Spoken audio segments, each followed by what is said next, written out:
Il doit être le même quant aux œuvres. Amen. C'est pour dire que ce que Jésus-Christ était capable de faire hier, Alléluia. Il doit encore être capable de le faire aujourd'hui. Amen. Si Jésus était capable de guérir un aveugle hier, aujourd'hui, s'il est le même, il doit être capable de le faire. Amen. Amen. Mais vous allez vous rendre compte que ce n'est plus le cas dans nos églises. Amen. Amen. Nos églises, nous sommes restés avec des grands docteurs. Amen. Amen. Qui partent dans des écoles pour apprendre la théologie. Et venir ici démontrer au peuple de Dieu combien de fois ils savent bien parler français. Amen. Amen. Ils prennent la Bible. Ils récitent de la Bible, de la Genèse à l'Apocalypse. Amen. Amen. Mais en ce qui concerne la vie, c'est-à-dire la manifestation de la parole. Amen. Amen. Il n'y en a pas. Alors je vais vous dire quelque chose. Lorsque Jésus était sur la terre, amen, amen. Jésus pouvait prêcher, Jésus pouvait parler et on pouvait voir les œuvres. Amen. Amen. Le prophète William Marion Branham, amen, il a cru en ce Jésus. Et lorsque lui aussi pouvait prêcher, lorsqu'il pouvait aussi parler, amen, amen, on pouvait voir aussi les mêmes signes et les mêmes miracles qui accompagnaient Jésus, l'accompagnaient. Amen. Mais si aujourd'hui, ces signes et ces miracles ne nous accompagnent plus, amen, c'est à cause de notre incrédulité. Amen. Amen. Et si nous sommes incrédules, c'est parce que nous ne croyons pas à la parole de Dieu. Amen. Parce que frère Branham me dit que le péché, ce n'est pas d'aller boire le vin. Le péché, ce n'est pas d'aller fumer la cigarette. Amen. Mais le péché, c'est l'incrédulité. Amen. Tu commets toutes ces choses parce que tu ne crois pas. Amen. Mais si tu crois, tu ne commettras pas ces choses. Amen. Amen. Amen. Voilà pourquoi l'Esprit de Dieu n'agit plus dans nos églises. Nos églises ressemblent à tout, sauf à la puissance de Dieu. Amen. Amen. Sauf à la première église. Amen. Amen. Nos églises sont devenues tout. Tout entre dans l'église. Le Seigneur ne se manifeste pas. On vient, on acclame.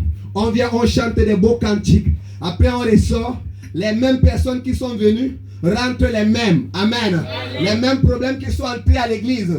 Les mêmes problèmes ressortent. Amen. Amen. Mais où est ce Jésus? Amen. Amen. Nous devons donc le sortir de l'histoire. Amen. Amen.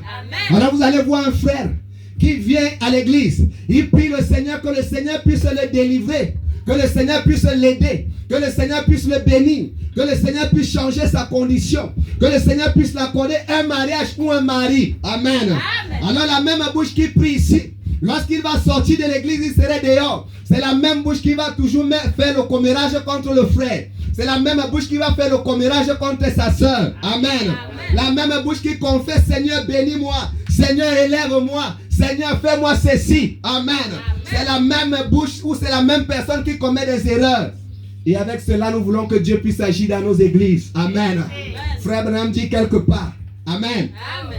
Frère Branham dit quelque part que si le bouddhisme, si les Mohamédans, amen, si tout ce que vous pouvez voir, la franc-maçonnerie, toutes ces choses, essayent de se rivaliser aujourd'hui au christianisme, c'est à cause de la faiblesse des membres du corps. Amen. Amen. Pourquoi? Parce que le christianisme est quelque chose de très puissant. Amen. Notre Jésus-Christ est réel. Et il n'y a aucune puissance qui peut se comparer à Jésus. Amen. Mais si aujourd'hui, le franc-maçon peut venir se tenir devant un chrétien et il commence à se mesurer à lui. Amen. C'est à cause de la faiblesse des membres du corps. Amen. Et les membres du corps, c'est qui? Ce n'est pas les bâtiments qui nous entourent. Amen. Les membres du corps, c'est toi et moi. Amen. C'est nous qui rendons la parole de Dieu faible. C'est nous qui rendons la parole de Dieu sans puissance. Amen. Si nous essayons de nous aligner derrière la parole, amen, vous allez voir que les mêmes signes, les mêmes miracles, les mêmes choses qui ont accompagné Jésus vont vous accompagner. Amen. Et j'ai lu ici dans Matthieu, dans Marc, amen, où il a été dit, voici les signes et les miracles qui accompagneront ceux qui auront cru. Amen.